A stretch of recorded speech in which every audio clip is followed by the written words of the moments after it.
Bem-vindo ao Leitura de Ouvido, o podcast que transforma linhas em ondas sonoras. Eu sou o Lucas. Eu sou a Dayana. E o episódio de hoje é Johan, o capítulo 6 de Noite na Taverna, de Álvares de Azevedo. Um conto que fala da luta dos homens de Bril, que é o duelo. Vamos relançar, mas também vamos conhecer um pouco mais sobre a história de uma família. Isso aí, o penúltimo capítulo de Noite na Taverna. E semana que vem vai ter o último capítulo. Chegamos ao final do livro. Boa leitura. Noite na Taverna. Capítulo 6. Johan.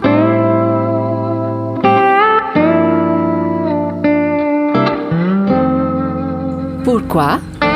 Ce qui mon corps, un milieu de délices d'un souvenir jaloux constamment pressé, froid au bonheur présent, va chercher ses supplices dans l'avenir et le passé. Alexandre Dumas.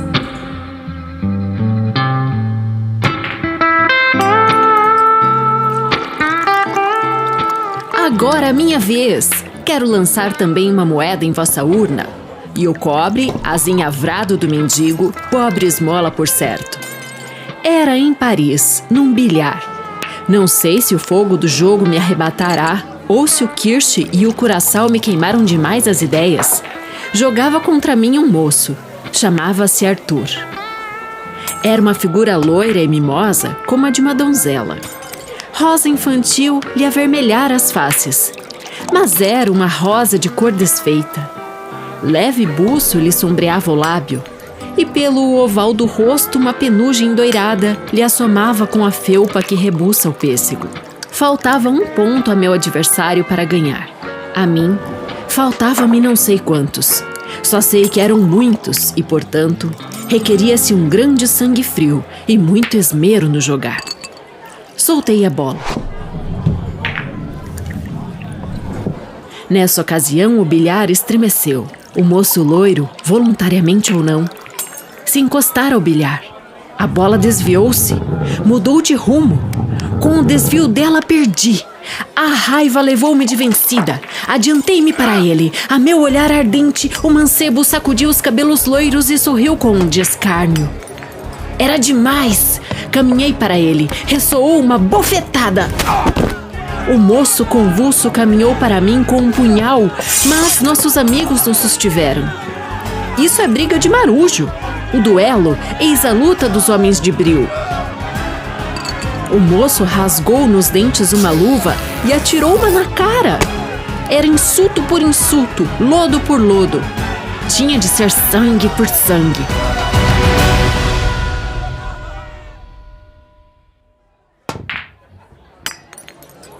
Meia hora depois, tomei-lhe a mão com sangue frio e disse-lhe no ouvido: Vossas armas, senhor, sabê-los-ei no lugar. Vossas testemunhas? À noite, minhas armas. A hora? Já. O lugar? Vireis comigo. Onde pararmos aí será o lugar. Bem, muito bem. Estou pronto. Vamos. Dei-lhe o braço e saímos. Ao ver-nos tão frios a conversar, creram uma satisfação. Um dos assistentes, contudo, entendeu-nos, chegou a nós e disse: Senhores, não há, pois, meio de conciliar-vos? Nós sorrimos ambos. É uma criançada, tornou ele. Nós não respondemos. Se precisardes de uma testemunha, estou pronto. Nós nos curvamos ambos. Ele entendeu-nos. Viu que a vontade era firme, afastou-se. Nós saímos. Um hotel estava aberto. O moço levou-me para dentro. Moro aqui, entra aí, disse-me. Entramos. Senhor, disse ele, não há meio de paz entre nós. Um bofetão e uma luva atirada às faces de um homem? Saco nódias que só o sangue lava. E pôs um duelo de morte. De morte, repeti com um eco. Pois bem, tenho no mundo só duas pessoas, minha mãe e... Esperei um pouco. O moço pediu papel, pena e tinta. Escreveu. As linhas eram poucas. Acabando a carta, deu-me a ler. Vede. Não, é uma traição, disse. Arthur, creio em vós. Não quero ler esse papel. Repeli o papel. Arthur fechou a carta. Selou o lacre com um anel que trazia no dedo. Ao ver o anel, uma lágrima correu-lhe na face e caiu sobre a carta. Senhor, sois um homem de honra? Se eu morrer, tomai esse anel. No meu bolso achareis uma carta. Entregareis tudo a... Depois, dir-vos-ei a quem. Estais pronto? Perguntei. Ainda não. Antes de um de nós morrer, é justo que brinde o moribundo ao último crepúsculo da vida. Não sejamos abissínios, demais o sol no cinábrio, do poente ainda é belo. O vinho do Reno correu em águas dourado nas taças de cristal verde. O moço ergueu-se. Senhor, permita-me que eu faça uma saúde convosco. A quem? É um mistério. É uma mulher. E o nome daquela que se apertou uma vez nos lábios, a quem se ama, é um segredo. Não a fareis? Seja como quiserdes, disse eu. Batemos os copos. O moço chegou à janela. Derramou algumas gotas de vinho do Reno à noite. Bebemos. Um de nós fez a sua última saúde, disse ele.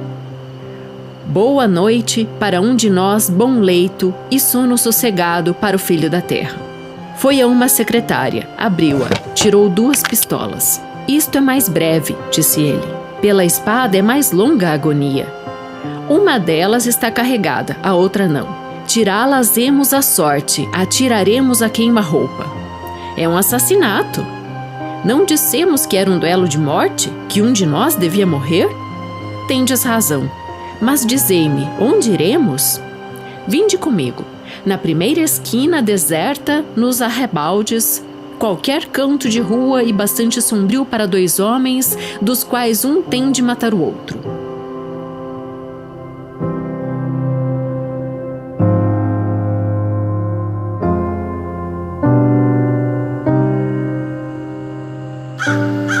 À meia-noite, estávamos fora da cidade. Ele pôs as 2 pistolas no chão. Escolhei, mas sem tocá-las. Escolhi.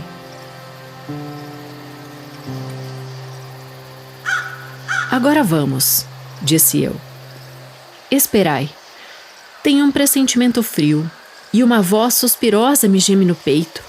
Quero rezar uma saudade por minha mãe. Ajoelhou-se. À vista daquele moço de joelhos, talvez sobre um túmulo, lembrei-me que eu também tinha mãe e uma irmã e que eu as esquecia. Quanto a amantes, meus amores eram como a sede dos cães das ruas. Saciavam-se na água ou na lama. Eu só amava mulheres perdidas. É tempo, disse ele.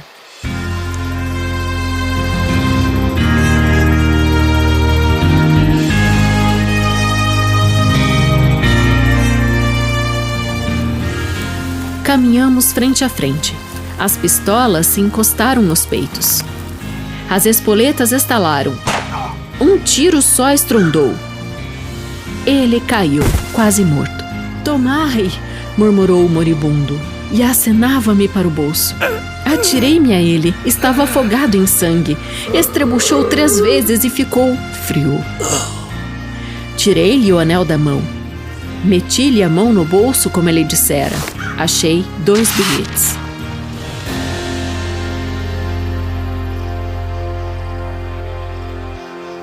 A noite era escura, não pude lê-los. Voltei à cidade. À luz baça do primeiro lampião vi os 2 bilhetes. O primeiro era a carta para sua mãe. O outro estava aberto. Li. À 1h da noite, na rua de cemitério 60, primeiro andar, acharás a porta aberta. Tua G. Não tinha outra assinatura. Eu não soube o que pensar, tive uma ideia, era uma infâmia. Fui à entrevista. Era no escuro. Tinha no dedo o anel que trouxera do morto. Senti uma mãozinha cetinada tomar-me pela mão. Subi. A porta fechou-se.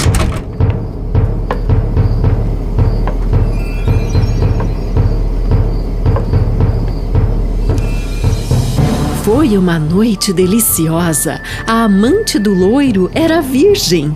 Pobre Romeu, pobre Julieta. Parece que essas duas crianças levavam a noite em beijos infantis e em sonhos puros. Johann encheu o copo, bebeu-o, mas estremeceu. Quando eu ia sair, topei um vulto à porta. Boa noite, cavalheiro. Eu vos esperava há muito. Essa voz pareceu-me conhecida, porém eu tinha a cabeça desvairada. Não respondi. O caso era singular. Continuei a descer. O vulto acompanhou-me. Quando chegamos à porta, vi luzir a folha de uma faca. Fiz um movimento e a lâmina resvalou-me no ombro. A luta fez-se terrível na escuridão. Eram dois homens que se não conheciam, que não pensavam talvez terem me visto um dia à luz e que não haviam mais ver-se porventura ambos vivos. O punhal escapou-lhe das mãos. Perdeu-se no escuro. Subjuguei-o. Era um quadro infernal. Um homem na escuridão abafando a boca do outro com a mão, sufocando-lhe a garganta com o joelho e a outra mão a tatear na sombra procurando um ferro. Nessa ocasião senti uma dor horrível. Frio e dor me correram pela mão. O homem morrera sufocado. E na agonia me enterraram os dentes pela carne. Foi a custo que desprendi a mão sangrenta e descarnada da boca do cadáver. Ergui-me. Ao sair, tropecei num objeto sonoro. Abaixei-me para ver o que era. Era uma lanterna furta-fogo. Quis ver quem era o homem. Ergui a lâmpada. O último clarão dela banhou a cabeça do defunto e apagou-se. Eu não podia crer. Era um sonho fantástico toda aquela noite. Arrastei o cadáver pelos ombros, levei-o pela laje da calçada até o lampião da rua. Levantei-lhe os cabelos ensanguentados do rosto. Um espasmo de medo contraiu horrivelmente a face do narrador. Tomou o copo, foi beber. Os dentes lhe batiam como de frio. O copo estalou-lhe nos lábios. Aquele homem, sabei-lo, era do sangue do meu sangue. Era filho das entranhas de minha mãe como eu. Era meu irmão. Uma ideia passou ante meus olhos como uma anátema. Subi ansioso ao sobrado. Entrei. A moça desmaiara de susto ouvindo a luta. Tinha a face fria como mármore. Os seios nus e virgens estavam parados e gélidos, como os de uma estátua. A forma de neve eu a sentia meio nua entre os vestidos desfeitos, onde a infâmia acelara a nódoa de uma flor perdida. Abri a janela. Levei-a até aí. Na verdade que sou um maldito. Olá, Arquibalde. Dai-me um outro copo. Enchei-o de conhaque, enchei-o até a borda. Vede, sinto frio, muito frio. Tremo de calafrios e o suor me corre nas faces. Quero o fogo dos espíritos, a ardência do cérebro ao vapor que tonteia. Quero esquecer. Que tens, Johann? O que tenho? O que tenho? Não o vedes, pois? Era a minha irmã!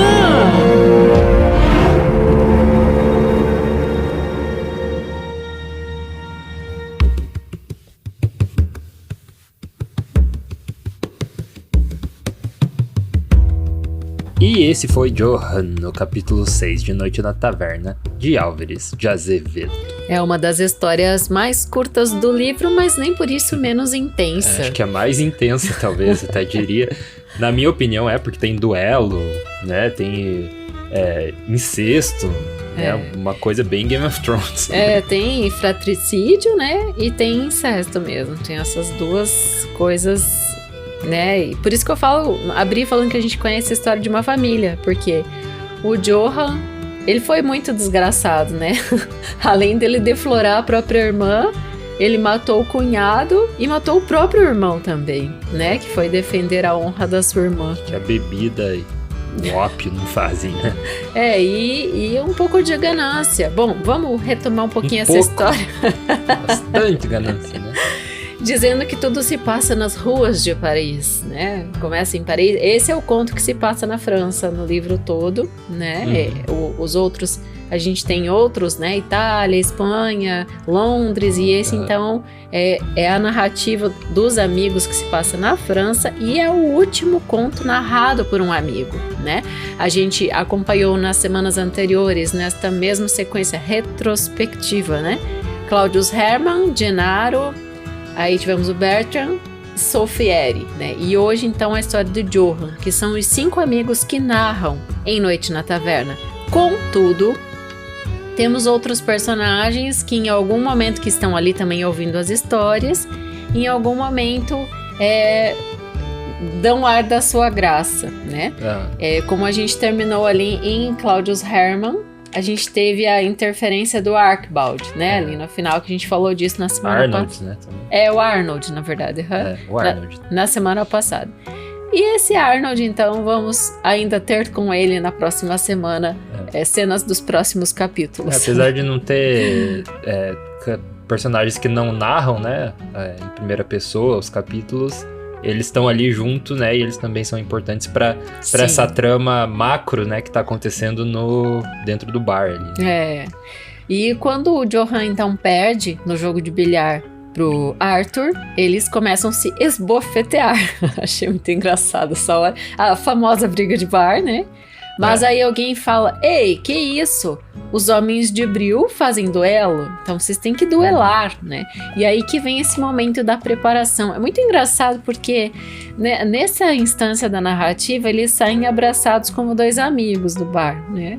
E vão pra casa do Arthur pra ele se preparar. Então ele escreve 2 cartas. Ele fala que tem 2 pessoas importantes na vida dele. A mãe dele e, claro, vemos a pensar, a mulher que ele ama. Que ele escreve também um bilhete para ela e recomenda pro Johann que se por acaso algo acontecesse com ele, se ele perdesse, que fizesse essas cartas chegarem para as respectivas. E tem um anel. Aí que entra a questão, porque o anel do Arthur é o que o Johann, quando vence o duelo, usa para se fazer passar por ele. Então, primeiro ele vê o bilhete que a moça, a G, né? Tô com o anel aqui dele, sou ele. Convenceu todo mundo. Muito igual, né?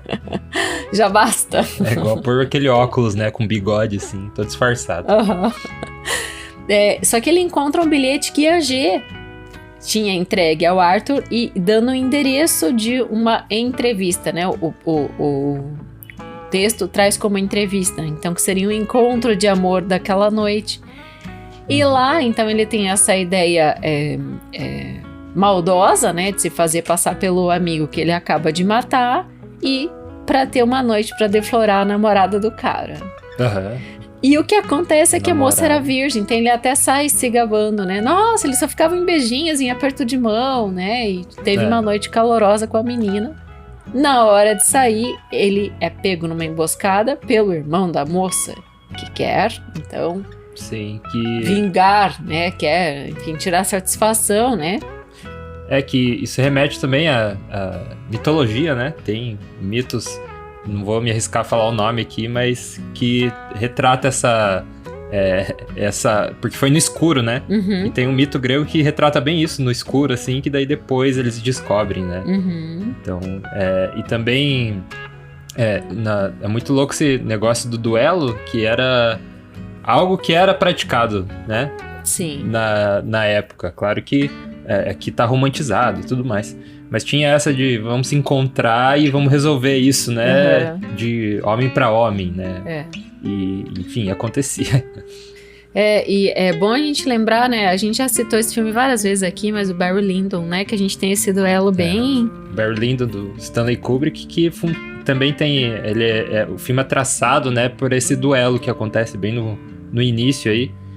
No início de um filme enorme, né? Que acho que é umas 3h30, algo assim.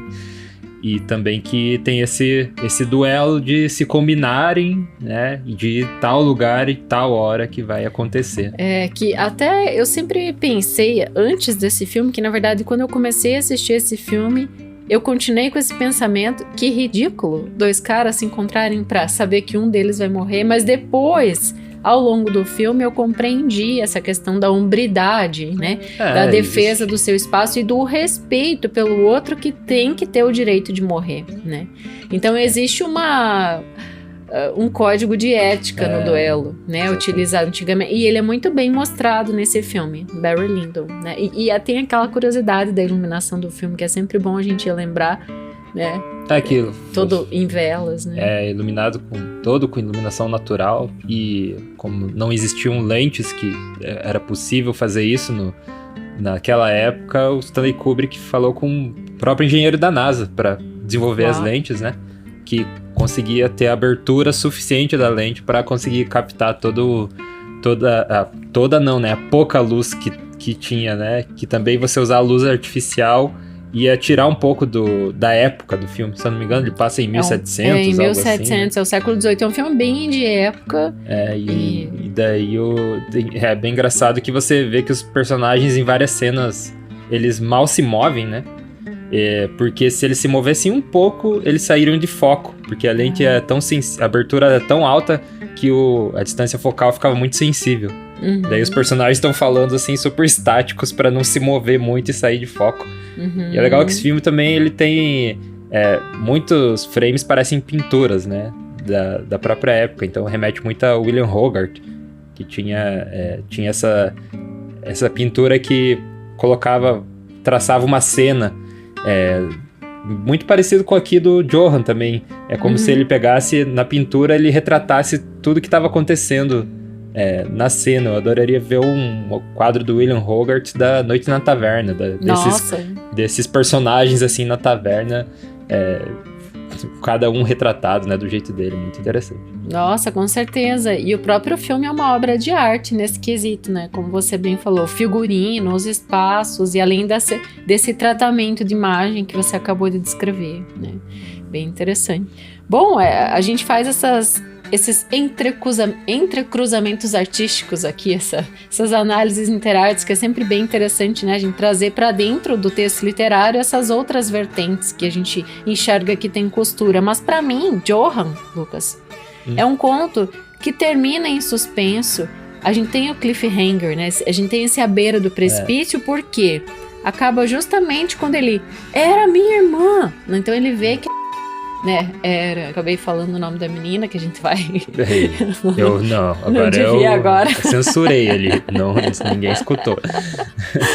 Não, mas ela de fato é irmã de sangue, e ele mata um irmão também nessa última cena, que eu achei sensacional, tá muito aventura, né, o capítulo aqui no Leitura de Ouvido, nessa sonorização que você fez, porque são 3 momentos de aventura e briga, né? Primeiro as bofetadas no bar, logo após que acaba o jogo de bilhar, depois o momento do duelo, e esse desfecho com outro irmão, né, que vai defender a honra da moça.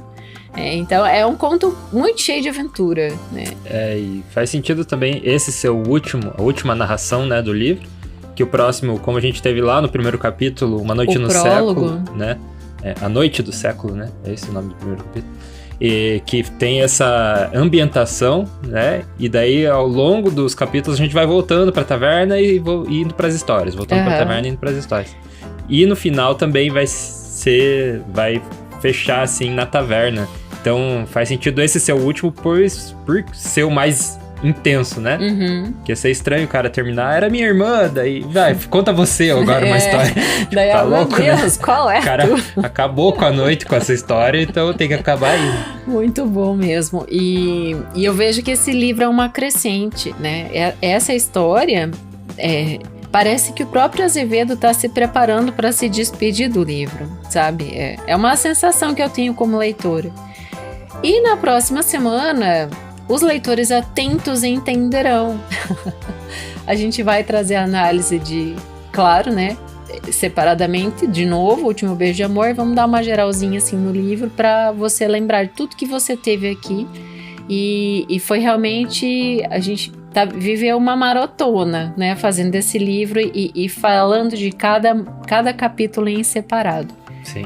Mas a gente tem sempre novidades, e uma delas hoje é nova apoiadora também, né? Sim, a gente vai falar disso. Uma nova apoiadora do Leitura de Ouvido, que eu preciso ver o nome dela aí. A Patrícia. Tá escondido.